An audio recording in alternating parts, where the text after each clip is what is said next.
It was raining hard that afternoon in Chicago. The kind of cold, steady rain that turned bus windows into watercolor paintings of a city trying to forget itself. An old man stepped onto the 43 crosstown, slow but sure, clutching a weather-beaten cane and a silence too heavy to ignore. Nobody looked twice, until three boys in oversized hoodies did. One of them grinned, loud mean, "Your grandpa, you lose your nurse, or she just gave up on you."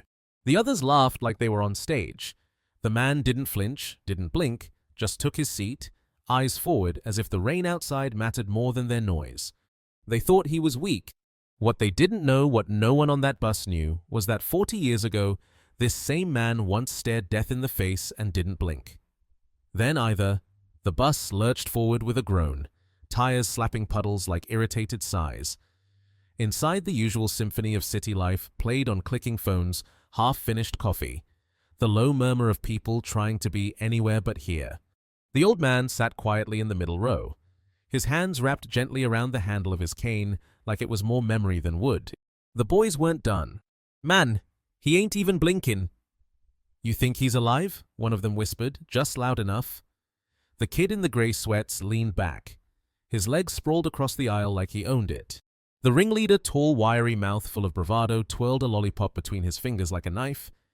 "Yo, maybe he's one of those weirdos that don't talk, like a zombie or something." A few passengers glanced their way, then looked back down. Phones, books, windows, anything but confrontation. The bus rumbled on. The old man didn't move. His eyes stayed fixed on the outside world, where rain streaked across brick walls and blurred headlights into glowing ghosts. Red Hoodie wasn't satisfied. "Hey, I'm talking to you, Grandpa. Don't be rude now." The voice cut through the hum of the bus. A woman with a stroller shifted uncomfortably. A college kid in earbuds pulled one out. Nobody said a word. "You deaf or just stuck up?" another boy barked. "Bet he smells like soup and broken dreams." The laughter came again, louder this time, force-stirred, like they were trying to fill the silence the old man left behind. Still no reaction. But something was different now. His left hand resting on the cane tensed slightly. The kind of small movement that only meant something if you were looking for it. The boys weren't. But someone else noticed. A man in a navy blazer, 2 rows up, stiffened, a subtle glance back. He didn't say anything, but he didn't go back to scrolling either. The air in the bus began to shift. Something about the old man's stillness made the noise feel louder, more desperate, like they weren't teasing anymore. They were provoking, trying to wake something up. And maybe they just had. The old man blinked once. Just once. Outside, a flash of headlights sliced through the rain. But in his mind, the world had already changed. Gone were the bus seats and the wet windows of Chicago. In their place, green. Too much green. Thick wet. Choking jungle heat. Mosquitoes humming like tiny devils. The stench of gun oil sweat and something else. Something permanent. Vietnam. 40 years ago, almost to the day. He was 21. Lean, wiry face, still soft with youth, but eyes already older than most. He crouched low in a muddy trench radio pressed to his ear, sweat dripping down his temple like falling ash. "Echo team, this is Ghost Rider. Repeat enemy movement south of your position." "Copy." The line crackled. Then came the noise. Gunfire screams, trees exploding into splinters. He remembered the kid beside him. Roddy. Barely 18. Talked about comic books and Motown. Said he wanted to be a chef when he got out. Roddy didn't get out. The last thing the old man saw was the boy lunging ahead, trying to be brave, trying to prove he was something. Then the blast. Everything turned red and silent. Back on the bus, the old man's hand shifted. Not much, just enough to recenter the cane between his knees, his jaw clenched barely perceptible. But inside him, the jungle still roared.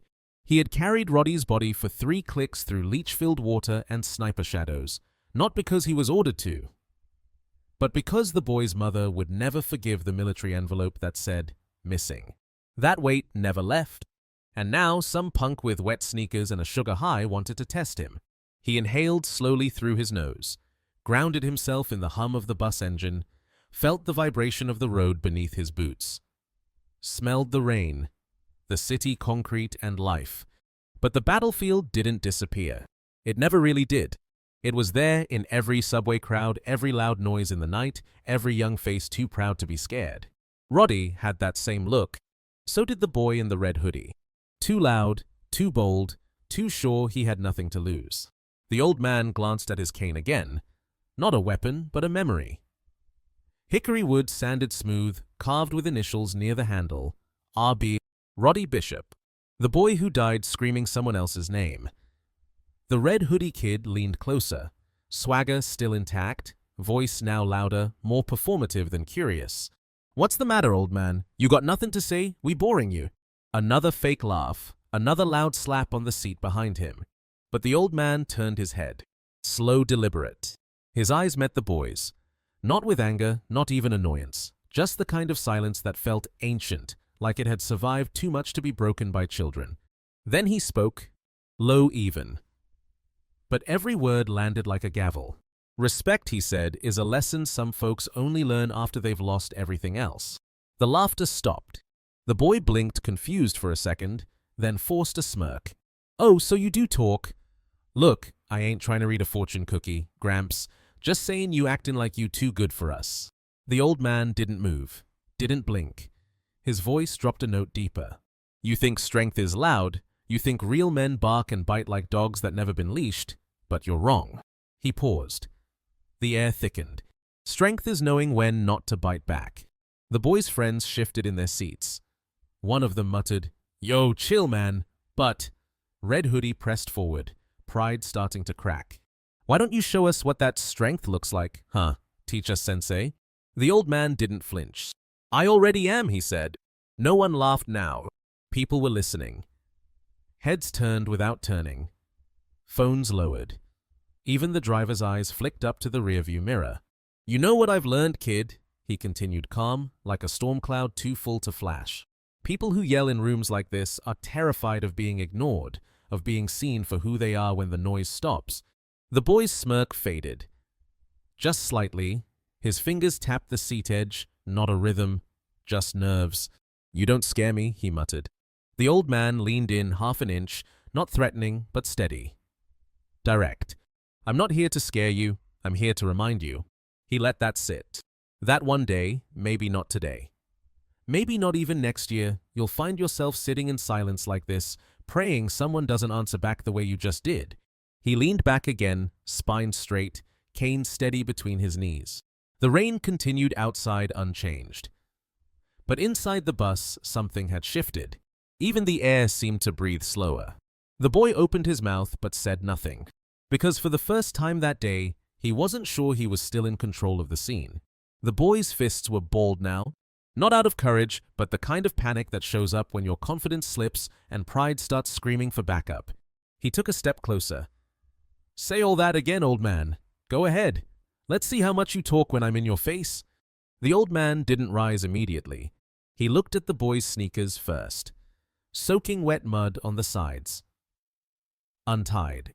Then slowly, deliberately, he placed both hands on the cane and pushed himself to his feet.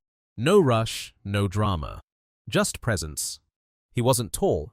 He wasn't big, but he stood like the ground listened when he moved. The bus seemed smaller. Narrower. Like the aisle between them was now a trench.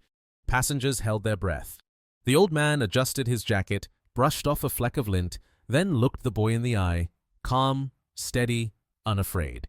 "You want proof," he said. "You want to see what strength looks like." He tapped the cane once on the floor. "Strength is dragging your friend's body through a jungle while bullets stitch the leaves above your head and not dropping him." Not once. His voice didn't shake. "Strength is watching a kid younger than you bleed out in your arms and having to write a letter to his mother because no one else made it back." The boy blinked. The others were frozen now. Silent shoulders, tight eyes down. "You think a cane makes me weak?" he asked, holding it up slightly. "This cane, it's carved from the branch of a tree I slept under during a monsoon in '69. My best friend died beside it." He let that hang. No one moved. "You think loud makes you strong," he whispered. "Kid, I've heard men cry for their fathers in a language they barely remembered because death don't wait for dignity." The boy's mouth opened, but there was no comeback this time, only air.